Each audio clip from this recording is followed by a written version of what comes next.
টানা বৃষ্টি আর উজান থেকে নেমে আসা পাহাড়ি ঢলে নতুন করে প্লাবিত হয়েছে পঞ্চগড়ের নিম্নাঞ্চল। নদীর পানি বেড়ে যাওয়ায় তলিয়ে গেছে আবাদি জমি, বসতবাড়ি, শিক্ষা প্রতিষ্ঠান আর রাস্তাঘাট।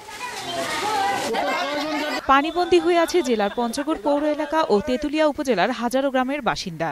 বিশুদ্ধ পানি আর খাবারের অভাবে অনাহারী দিন কাটছে এসব মানুষের। সকালটা কিছু খাওয়া পারিনি, রাস্তার দ্বারা আছি, গরু বাছলে সব ভিজে গেছে, খাওয়া দাওয়া বন্ধ। উজানের পানি আসাতে আমাদের এই অবস্থা, ঘরে বসার জায়গা নাই। এদিকে ধরলার প্রবল স্রোতে ভেঙে গেছে লালমনিরহাট সদর উপজেলার কুটিগ্রামের পানি উন্নয়ন বোর্ডের বাঁধটি।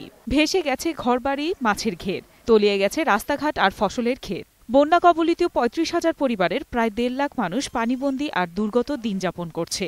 জেলা ও উপজেলা প্রশাসন সরকারি ত্রাণ সহযোগিতা দিলেও তা প্রয়োজনের তুলনায় খুবই অপ্রতুল। মানুষ খুব অনাহারে আছে, মানুষ খুব কষ্টে আছে। গরু বাছুর ছাগল নিয়ে, বাচ্চা কাচ্চা নিয়ে অনেক অসুবিধার মধ্যে আছে। কোনো ত্রাণ সামগ্রী পর্যন্ত তাদের কাছে আসে নাই। গাইবান্ধায় নদীর পানি বৃদ্ধির সাথে পাল্লা দিয়ে বাড়ছে নদী ভাঙন। তিস্তা, যমুনা ও ব্রহ্মপুত্র নদীর চরাঞ্চল জুড়ে শুধু পানি। মানবেতর দিন কাটাচ্ছে প্রায় ২৩টি চরের বাসিন্দারা। ত্রাণের জন্য হাহাকার করছে বানভাসী মানুষ।